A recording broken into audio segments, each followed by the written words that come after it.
আসসালামু আলাইকুম। ঈদে বাড়িতে গিয়েছেন এরকম অনেকের কাছেই, আমার পরিচিত অনেক মানুষজনের কাছেও শুনলাম যে মোটরসাইকেলে পর্যন্ত তেল পাওয়া যাচ্ছে না। বিভিন্ন পাম্পগুলো বন্ধ। আমার নিজেরও আমার আমার ফ্যামিলির কাছে শুনলাম যে এরা ঈদে গাড়ি নিয়ে ঘুরতেও যেতে পারেনি। বিভিন্ন পাম্পে পাম্পে নাকি আপনার দড়ি দিয়ে তারপরে আপনার পাম্প বন্ধ করে রাখা হয়েছে বিভিন্ন জায়গায়। দু এক দিনের ভিতরে হয়তো পরিস্থিতি আরও ভয়ানক হতে পারে, হয়তো একেবারে তেল পাওয়াই যাবে না, এরকম পরিস্থিতিও হওয়ার আশঙ্কা তৈরি হয়েছে। তো আমি জানি না আপনারা যারা ঈদে বাড়িতে গিয়েছেন তারা বলতে পারবেন আপনার এলাকার খবর। আমি যতটুকু শুনেছি যে তেলের প্রচণ্ড সংকট আছে এবং তেল পাম্পগুলো বেশিরভাগ বন্ধ, সেখানে কোনো তেল পাওয়া যাচ্ছে না একেবারেই।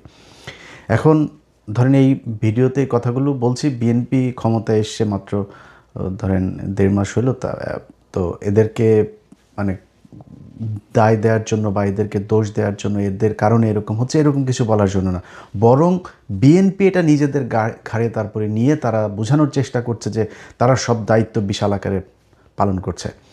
এখন দেখেন, আপনি এই যে যোগাযোগ মন্ত্রী রবিউল ইসলাম, রবিউল ভাইরে আমি ভীষণ পছন্দ করি। কোন দিন থেকে জানেন? ওনার একটা টক শোতে আমার মনে আছে উনি সুমা ইসলামের মুখের উপরে এইভাবে এই মাইক্রোফোন খুলে তারপরে উনি টক শো থেকে উঠে গিয়েছিলেন, সম্ভবত এই চ্যানেলের ওই প্রোগ্রামটাতেই বোধহয়, তো আমি ভুল হইতে পারি। যাক, ওই দিন থেকে আমি প্রচণ্ড ওনার ফ্যান আমি। কিন্তু এই ব্যক্তি মন্ত্রী হইলেন, হওয়ার পরে উনি এসেই চাঁদাবাজি নিয়ে বিশাল এক বয়ান দিলেন। চাঁদাবাজি সমঝোতার মাধ্যমে নিলে এটাকে সমঝোতা বলা হয়। ভাই, পৃথিবীর কোন চাঁদাটা সমঝোতার মাধ্যমে? কে কারে 2 টাকা বেশি দিতে চায়? ভিক্ষা ছাড়া পৃথিবীতে কেউই কারোরে 2 টাকা বেশি দিতে চায় না, এটা সম্ভব না। এখন আপনি এটাকে নিয়ে তারপরে বলেন আপনি যে এটা নিবেন, এটা আমরাও জানি। আওয়ামী লীগ এতদিন ক্ষমতায় ছিল, আওয়ামী লীগের সময় নিত, আপনারা আগের বার সময়ও আপনাদের যারা শ্রমিক নেতা আছে, এই যে মির্জা আব্বাস সহ শিমুল বিশ্বাস, যারা যারা এই শ্রমিক এর সাথে আছে, তো এটা তো নতুন কিছু না। কিন্তু আপনার এটারে বলতে হবে কেন যে না ভাই এটা চাঁদা না, চাঁদা এটা নিলে এরকম হইলে চাঁদা, এরকম হইলে চাঁদা না? এটা বলে নিজের ঘাড়ে নিয়ে আসলেন। যোগাযোগ মন্ত্রী হয়েছেন আপনি 1.5 মাস হইল। আপনি মানুষের কাছে সময় চাইতে পারতেন যে ভাই আমরা ক্ষমতায় এসছি মাত্র, আমাদেরকে একটু সময় দেন, একটা ঈদ অন্তত সময় দেন, পরের ঈদে আপনাদের এই ভোগান্তিগুলো যা যা হয়েছে এগুলো আমরা ঠিক করে নিব। কিংবা ধরেন একটা বাস মালিক বা বাসের ড্রাইভার, কন্ট্রাক্টর, তারা বাসের ভাড়া বেশি নিচ্ছে। আচ্ছা, এটা কি এইবার প্রথম? এটা এর আগে নেয় নাই? বাংলাদেশে কবে, কোন দিন ঈদের মধ্যে ভাড়া কম নিয়েছে আমার বলেন? কোনো দিনই কি ভাড়া এই বেশি ছাড়া কখনো কম ছিল বা সমান সমান ছিল? কখনোই ছিল না। আমার সেই ছোটোবেলা থেকে এই পর্যন্ত আমি কোনো দিন শুনি নাই যে ভাই 3 কোটি মানুষের কাছাকাছি এখন ঢাকা শহরে থাকে, তাদের এমনিতে নর্মালি বিভিন্ন সময়গুলোতে মানুষ যখন ঢাকার বাইরে যায় তখনই বাস ভর্তি থাকে।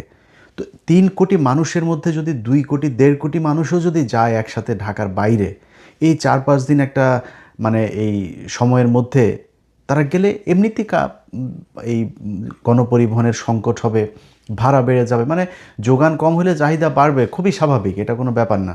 মানুষ এটাতে যায়, এটাতে অভ্যস্ত মানুষ। খুব অতিরিক্ত হয়ে গেলে সেটা হয়তো অনেকের খারাপ লাগে। কিন্তু আপনি কি বললেন? কোথাও কোনো ভাড়া বেশি নিচ্ছে না, কোথাও কোথাও নাকি আরও টাকা দেওয়া দিচ্ছে, শাড়ি লুঙ্গি গামছা জাইঙ্গা টাইঙ্গা কিনে দিচ্ছে, এরকমও ফেসবুকে ট্রল হচ্ছে। কেন ভাই, আপনার দরকার কী ছিল যে আপনার ঘাড়ে নিয়ে তারপরে এই মালিক পক্ষের এই বাসের কন্ট্রাক্টর ড্রাইভার তাদের এই দায়টাও আপনি আপনার ঘাড়ে নেওয়ার দরকার কি? আপনি ভাই পারবেন না সেটাও আমরা জানি, আপনি হয়তো করবেনও না সেটাও জানি, বাট আপনি অন্তত বলতে তো পারতেন যে কঠোর ব্যবস্থা নেওয়া হবে যদি কেউ, এটাই তো বলে আসছে। চেষ্টা করেন, যদি আসলেই আন্তরিকতা থাকে তাহলে চেষ্টা করতেন, হইলে হয়তো, না হইলে নাই, মানুষ এমনি যাইতো। এইটাও মানুষের কাছে, বাংলাদেশে মানুষের কাছে একটা ঈদের আনন্দের মতো, যে এটা সবাই গাদাগাদি করে তারপরে যাবে, এই কষ্ট এই পরিশ্রম সব প্রিয় মানুষদেরকে দেখার পরে তাদের সব এই ক্লান্তি তারা ভুলে যায়। এটা বাংলাদেশে খুব স্বাভাবিক একটা ঘটনা। এইটারও আপনারা ঘাড়ে নিয়ে আসলেন। এখন পরিস্থিতিটা যা দাঁড়িয়েছে, আওয়ামী লীগ যা যা করতো আপনারা ওইভাবেই করবেন। কোনো পরিবর্তনের কোনো চিন্তাভাবনা আছে বলে এই সরকারের কাছে আমার অন্তত মনে হয়নি। দেখেন, আপনাদের আজকে যে তেলের সংকট, আপনাদের এই যে $2 বিলিয়ন অলরেডি আপনারা লোন চেয়েছেন, তারপরে সামনে আরও সংকট হবে। এই তেলের দামের কারণে আপনার শুধু তেল না তো, আপনি যেই জ্বালানিগুলো আমাদের বাইরে থেকে আনতে হয়, প্রতিটা জ্বালানির দামই বাড়বে। তো এই যে জ্বালানিগুলো আপনি দামটা বাড়বে, এটাতে প্রতিটা জিনিসের দাম বাড়বে, ইনফ্লেশন হবে, আপনার নতুন করে টাকা ছাপাইতে হবে, বা কি বলে এটা, রিজার্ভ ঘাটতি হবে, সবই হবে।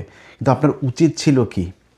আপনার উচিত ছিল এই সরকারে আসার পরপরই, প্রতিটা মিডিয়া তো আপনাদের নিয়ন্ত্রণে আছে, এটা আমরা 12 তারিখের নির্বাচনেই দেখেছি যে আপনাদের চুরি করার সাথে কিভাবে মিডিয়াগুলো আপনাদের তাল মিলিয়েছে। তো এটা নিয়ে খুব বেশি ক্ষোভ নাই, কারণ জামাত ইসলামেরই ক্ষোভ নেই, আমাদের ক্ষোভ থেকে কী হবে? তারা নিজেরাই চায় আপনাদেরকে সুযোগ দিতে, আপনারা দেশ চালান। আওয়ামী লীগ ইন্ডিয়ার ব্যাপারে সাবধান থেকে চালান, জামাতের কোনো সমস্যা নেই, আমাদেরও কোনো সমস্যা নেই, একদম কোনো সমস্যা নেই, বিশ্বাস করেন। তো আসার পরপর মিডিয়াগুলোকে দিয়ে আপনাদের উচিত ছিল, এই যে গেল 15 বছরে সেই যে ইনডেমনিটি করে, তারপরে ওই যে পাওয়ার প্ল্যান্টগুলো তৈরি করে এই বিদ্যুৎ খাতের যে লুটপাট, এই সাবসিডির নামে তাদের যেই লুটপাটগুলো আওয়ামী লীগের লোকজন করেছে, কত টাকা করেছে, কত বিলিয়ন ডলার আপনার পাচার হয়েছে, কত বিলিয়ন ডলার এইখানে তাদেরকে ঘাটতি দেওয়া হয়েছে, এই কি বলে সাবসিডি দেওয়া হয়েছে। এই লুটপাটের এইটা কি আমাদের কত টাকা এখন এই মুহূর্তে বৈদেশিক ঋণ আছে, কত টাকা অভ্যন্তরীণ ঋণ আছে, কত টাকা প্রতি বছরে শেখ হাসিনা ছাপাইতো, ইনফ্লেশন কী ছিল আমাদের, এই আপনার কাদেরকে কত টাকা প্রতি মাসে আমাদের দেওয়া লাগে, ঋণ দেওয়া লাগে, তো মানে সুদ দেওয়া লাগে, এই জিনিসগুলো সব মানুষকে জানানো দরকার ছিল। এখন আপনারা সেগুলো না জানায় আপনারা শুরু করেছেন কোত্থেকে? মনে হয়েছে যে একটা সাধারণ একটা সরকার ছিল, সেই সরকার থেকে আপনারা নির্বাচনের মাধ্যমে আপনারা একটা রাষ্ট্র গঠন করেছেন, কোনো অভিযোগ নাই দেশে কারোর। আরে ভাই, আপনি যত কিছুই বুঝান, এখন এই মুহূর্তে একটা মানুষকে, বাংলাদেশের মানুষকে মনে করেন 15 বছর পরে কেউ যদি দেশে যায় থাকে, বা 10 বছর পরে দেশে যায় থাকে, তারা যদি আপনি ঢাকা থেকে বাসে করে, একটা গাড়িতে করে যদি ছেড়ে দেন, সে যদি বরিশালে যায়, সে দেখবে খালি উন্নয়ন আর উন্নয়ন। 15 বছর কম সময় না তো। এই যে 15 বছর একটা সরকার ক্ষমতায় থাকলো, শুধু মানুষকে যদি আপনি এইটা দেখান যে আমার ওরে বাবা এই রাস্তা হয়েছে, বাংলাদেশেও ছিল না কিছু, এই রাস্তা হয়েছে, ওই রাস্তা হয়েছে, হ্যাঁ হয়েছে তো। 15 বছরে একটা দেশ সিঙ্গাপুর হয়, 15 দেশে একটা দেশ মালয়েশিয়া হয়, 15 দেশে একটা দেশ জর্জিয়া হয়। ওইসব দেশে যায়া দেখেন, এটা কিন্তু মানে শয়ে বছর, আমেরিকার মতো দেশ এরকম হইতে কিন্তু তারা খুব বিশাল সময় নেয় নাই। অতএব 15 বছরে যদি নাকি এই দেশের মানুষ যে পরিমাণে কর্মঠ, যে পরিমাণে মানুষ বউ বাচ্চা বাবা মা দেশ বাড়ি ঘর সব থুয়া বিদেশে গিয়ে পড়ে থাকে, এই যে মানুষের যে স্যাক্রিফাইস, তারা যে পরিমাণে ঈদের মধ্যেই কয়েক বিলিয়ন ডলার গেল আপনার কি বলে রেমিটেন্স, এই দেশ কেন গরিব থাকবে? এই দেশের প্রতি ইঞ্চি মাটিতে আপনার উর্বর, এরা সব ধান গম 12 মাস আপনার ফসল উৎপাদন হয়, তারা কেন না খেয়ে থাকবে? তাদের কেন সমস্যা হবে? কোনো সমস্যা হওয়ার কথা না। সমস্যা যা হয় সেটা আপনাদের মতো রাজনীতিবিদরা যারা দেশ চালান তাদের কারণে হয়। এখন এই জিনিসগুলো তো জানানো দরকার ছিল যে 15 বছর ধরে যে তারা দেশটা চালাইলো, এই 15 বছরে তারা বাপের টাকা দিয়া রাস্তা করছে। ধরেন ঢাকা মাওয়া রাস্তাটার কথাই যদি বলি, ওদিকে ওই যে হাট কুমরোল না কি একটা আছে সিরাজগঞ্জের ওইদিকে, তারপরে যে ঢাকা চিটাং আপনার 4 লেনের বিভিন্ন জায়গায় যে রাস্তাঘাটগুলো হলো, পদ্মা সেতু হয়েছে, ওর বাপের টাকা দিয়ে করে নাই তো। আপনার জানানো উচিত ছিল মানুষকে যে 1 কিলোমিটার রাস্তা তৈরি করতে তারা কত টাকা লুটপাট করেছে, 15 বছরে কত লাখ কোটি টাকা তারপরে তারা বিদেশ থেকে লোন করেছে, সেই লোন এখন আপনারা শোধ করতে কত টাকা লোন রেখে গিয়েছে। এই জিনিসগুলি সব জানার দরকার ছিল। না জানায়া আপনি এমন একটা ভাব ধরেছেন আপনি 15 দিনের মধ্যেই দেশে সব সমস্যার সমাধান, আর কোনো কিছু কোনো জায়গায় কোনো সমস্যা হচ্ছেও না, হবেও না, সব দিয়ে দিবেন জনগণের। এখন জনগণের আপনি ঘোষণাটা মানে সান্ত্বনাটা কী দিবেন? জনগণরা আপনি বুঝাইলেন ঈদের আগে তেলের কোনো সমস্যা নাই, এখনও নিউজ হয় প্রতিদিন কয়েক জাহাজ করে তারপরে তেল সব আসতেছে বাংলাদেশ। সারা দুনিয়ার যদি সব জায়গায় সংকট হয়, তাও দেশে কোনো সংকট হবে না। মন্ত্রীরা এগুলো বলছে, আপনি এটা বলার দরকার কি? আমরা দেখতেছি না যে যুদ্ধ হচ্ছে? তা আপনি নিজের সামনে তো আছে, আরে শেখ হাসিনা ইউক্রেন আর রাশিয়ার যুদ্ধ, ওই কথা বলতে গেলে মুখস্থ একটা বক্তব্য শিখেছিল, ইউক্রেন রাশিয়া এই যুদ্ধ, তারপরে এই যে কোভিড মহামারী, এই 3-4টা কথা প্রতি বক্তব্যে বলতো, যেখানেই সমস্যা সেখানে ওইটারে দিত। আপনার তো জেনুইন হাসিনার মতো 4-5 বছর ধরে না তো, আপনার মাত্র এখনও যুদ্ধ চলছে, ওটাকে আপনি বলতে পারতেন যে এখানে যুদ্ধ হচ্ছে ভাই, আমাদের এই সমস্যা, মানুষ বুঝতো তো। আপনারা তো বেশি দিন হয়নি ক্ষমতায় এসছেন, না কোনো সমস্যা নাই, তেল সবাই পেয়ে যাবে, সবাইকে তেল দেওয়া, পাম্পই বন্ধ হয়ে গিয়েছে অনেক জায়গায়। আপনি যে আমি যদি মিথ্যা কথা বলে থাকি, আপনারা যারা দেশে আছেন আপনারাই বলেন। আপনারা গ্রামে গিয়েছেন, আপনার মোটরসাইকেলে তেল নিতে পারেন কিনা বলেন। তো এগুলো হচ্ছে, কিন্তু সব দায় আপনি ঘাড়ে নিলেন। এসব বাদ দিয়া বিএনপিকে বলবো, দেখেন তারেক রহমান, আপনার সাথে আমাদের কোনো শত্রুতা নেই। আপনি এখন বিএনপির প্রধান, আপনি দেশের প্রধান, আপনি দেশ চালাবেন। আমাদের ভাই আওয়ামী লীগের নিয়ে, ইন্ডিয়ারে নিয়ে যেই সমস্যা ছিল, সেই সমস্যা হাসিনার দেশে নাই। এটাই আমাদের জন্য বিশাল ব্যাপার, এইটাই অনেক কিছু। বাট আমরা দেশের একদম পুরো দেশটাকে একটা সিঙ্গাপুরই চেয়েছিলাম, যেই কারণে মানে পুরো আওয়ামী লীগ এবং ইন্ডিয়া থেকে আমরা একটা স্বাধীন সার্বভৌম দেশ চেয়েছিলাম, যেই কারণে একদম জিরো টলারেন্স হয়ে তারপরে অনেক কথাবার্তা বলেছে, অনেক কিছু করতে চেয়েছে, হয় নাই, পারে নাই। সব চোরের বাচ্চারা সব এই জায়গায় এসে, এই যে ডক্টর ইউনূস, সে যে দেশটা চালায় গেল, এই শুয়োরের বাচ্চা পুরা নষ্টের মূল হচ্ছে এই শুয়োরের বাচ্চা, ওর যেই উপদেষ্টাগুলো ছিল এরা, এই আসিফ নজরুল, ইউনূস, তারপরে হইল গিয়া ধরেন আজকে আপনারা যে ঈদটা করছেন না, আসিফ নজরুল শুয়োরের বাচ্চা এখন কয় ও রাসূল সাল্লাল্লাহু আলাইহি সাল্লামরে নিয়ে ও নাকি জীবনী লাগবে। তুই কুত্তার বাচ্চা কি কে? তুই তোর ঘরে কাজের বুয়া পর্যন্ত প্রেগনেন্ট হয়ে বাইরে হয়, তুই কে? তুই বই লিখবি রাসূল সাল্লাল্লাহু আলাইহি সাল্লামরে নিয়ে, আর তোর বই পড়া লাগবে? তোর বউ হইল রোকেয়া প্যাচি, তোর বউ হইল হুমায়ুন আহমেদের মেয়ে, তুই তো নিজেই শালা নাস্তিক একটা। তুই আসছিস আবার আস্তাগফিরুল্লাহ, ওই স্বীকার করে না, কিন্তু ওর কার্যকলাপ যা আছে সব কিছুই একদম ইন্ডিয়ান মাল। ও প্রথম আলোর পুরো শেল্টার দাতা। ওর কারণে এ আজকে যেই ঈদটা যাচ্ছে না, যেই ঈদে আপনারা বিশাল আতর সুরমা মাইখা তারপরে বাংলাদেশে ঈদ করলেন প্রথম সারিতে দাঁড়ায় জাতীয় ঈদগাহে, আপনাদের এইখানে বসাইতে অনেক মানুষের জীবন দিতে হয়েছে, অর্থ দিতে হয়েছে, তার পরিবার ধ্বংস হয়ে গিয়েছে, এখন পর্যন্ত জেল খাটছে, গেল 17 বছর ধরে জেলে। সেই মানুষগুলোকে জেলে রাখা তারপরে আপনারা ঈদ পালন করেছেন। এই আসিফ নজরুল শুয়োরের বাচ্চার, এই ইউনূস শুয়োরের বাচ্চা, এই দুইটার কারণে এরা আছে। ধরেন আজকে যে আইনমন্ত্রী হয়েছে না, এই আইনমন্ত্রীর বিরুদ্ধে আমি লেখালেখি করেছি দিলীপ আগারওয়ালা আটক হওয়ার পরে, কিন্তু আইনমন্ত্রীর সাথে আমার কিন্তু ভীষণ ভালো সম্পর্ক ছিল। ওনার বিরুদ্ধে বলেছি দিলীপ আগারওয়ালা নেই, কিন্তু কিছু জিনিস স্বীকার করি। এই লোকটাকে যদি কোনো দিন বলেছে যে ভাই অমুক আলেমের আপনার একটা আছে, হেয়ারিং আছে, ওইটা একটু দেখেন, উনি বাংলাদেশে থাকুক আর না থাক, পরের দিন দেখেছি যে উনি সেই কথাটা কোর্ট পর্যন্ত পাঠিয়েছেন এবং সেটা রেজাল্ট পেয়েছে। ওনার মাধ্যমে অন্তত যদি কম হয় তাও 100 জন আলেমকে আমি ওনার মাধ্যমে হেল্প করেছি।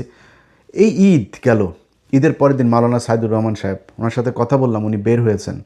আরে ভাই, সে কেন ঈদ জেলখানায় করবেন? তারেক রহমান, আপনার মায়ের আলেমদের প্রতি যে সম্মান ছিল, আপনার বাপের যে সম্মান ছিল, আশা করি আপনারও আছে। যদি আল্লাহর ওয়াস্তে যদি পারেন এই মানুষগুলিরে ছাড়েন। এই মানুষগুলির সাথে, এই মানুষগুলিরে জেলখানা থেকে বের করার জন্য আর বিডিআর, এই দুইটার জন্য আমার এই পুরো 1.5 বছর ডক্টর ইউনূসের সরকারের সাথে যত সমস্যা সব এইটা নিয়ে, সেনাবাহিনীর সাথে আমার যত সমস্যা এই দুইটা জায়গা নিয়ে। তো তারা এই ডক্টর ইউনূসরে এই মাদারি কী করছে জানেন? ওই কিছু হইলে ওই আমেরিকান অ্যাম্বাসিরে দিয়া এই আকাম কুকাম করাইতো, এই যে আলেমগুলোর ব্যাপারে। একটা আলেম ছাড়া হয়, একটা আলেম ছাড়লেই তারপরে কি করে, আমেরিকান অ্যাম্বাসি আপনার ওই আইন মন্ত্রণালয়ে ফোন করে, অমুক এজেন্সিরে ফোন করে। এই যে আইজি প্রিজনরে, মানে আমি তো সেনাবাহিনীর বিরুদ্ধে কথা বলেছি, অনেক প্রশাসনের অনেকের বিরুদ্ধে কথা বলছি, কিন্তু ভাই সত্যি কথা বলি, সেনাবাহিনীর একজন ডিজিএফআর একজন অফিসারের যদি বলছে যে ভাই আপনাদের এই ডিজিএফআর ক্লিয়ারেন্স পাওয়া যাচ্ছে না বলে ওনাকে আপনার জামিননামা যাওয়ার পরেও, আদেশ যাওয়ার পরেও জেলখানা থেকে ছাড়ছে না, কারা কর্তৃপক্ষের কাউরে যদি বলছে যে ভাই এটা ছাড়া যাচ্ছে, ভাই 10 মিনিটের মধ্যে ছাড়তেছি, একজনকেও আমি দেখিনি। এই যে শফিউর রহমান ফারাবি, এর জন্য ভাই কত মানে ঘন্টা যে আমার ব্যয় করা লেগেছে, এরে ফোন করা, ওরে ফোন করা, ওরেই করা, ছেড়েছে। কিন্তু সমস্যা কোন জায়গায় জানেন? সমস্যা হলো আমেরিকান অ্যাম্বাসিতে। ওইখান থেকে আপনার দেয়, ওরে ছাড়লেন কেন, এরে ছাড়লেন কেন, ওনারা করে। এখন এই শয়তানির মূল কিন্তু হলো আসিফ নজরুল আর ইউনূস। এরা ওদেরকে এগুলি পাঠায় যে এই যে এরে ছাড়া দিচ্ছে, এরে ছেড়ে দিচ্ছে। ওই যে প্রথম আলো এদের করে, এরা ছাড়া পাইলে তো প্রথম আলোর সময়, কারণ প্রথম আলো, ডেইলি স্টার, এরাই তো এদেরকে মিথ্যা নাটক সাজায় জেলে পাঠিয়েছে। ওরা বের হইতে দিবে না। ডক্টর ইউনূস যদি আমেরিকান অ্যাম্বাসিকে খালি ডাক দিয়া বলতো যে ভাই দেখো, তুমি যেই বিষয়টা তোমাকে জানানো হয়েছে এদের ব্যাপারে, এই ঘটনাগুলো সত্যি না, আমাদের দেশে এইভাবে জঙ্গি নাটক সাজানো হইতো, এই দেখো এইভাবে সাজায় তারপরে তারা তাদেরকে জেলখানায় ঢুকিয়েছে। যদি তারা আসলেই জঙ্গি হইতো, দেখো হাসিনা আজকে নাই, হাসিনার পুলিশ এখন জঙ্গি নাটকও সাজায় না, জঙ্গি ধরাও পড়ে না আমার দেশে, তাহলে সেই জঙ্গিরা এখন হামলা চালায় না কেন? প্রতিদিনই নাকি এখানে হামলা চালাইতো, ওইখানে হামলা চালানোর সময় এরা আটক করা হইলো, এখন চালায় না কেন? আমেরিকান এমবেসি, ইউরোপিয়ান ইউনিয়ন, যত দেশ আছে পশ্চিমা যারা যারা এগুলোতে ঝামেলা করে, এদেরকে বুঝাইতে ডক্টর ইউনূসের 2 মিনিট সময় লাগতো। শুয়োরের বাচ্চা বোঝায় নাই। শুয়োরের বাচ্চা করছে কি, ওর ওই ম্যান পাওয়ার ব্যবসারও ওই লাইসেন্স নিছে। আরও আকাম কুকাম যেগুলো করছে এগুলো তো আপনারা এখন পত্র পত্রিকায় দেখছেন, এগুলো সে করেছে। কিন্তু এই দেশের আলেমগুলোর সে ছেড়ে যেতে পারে।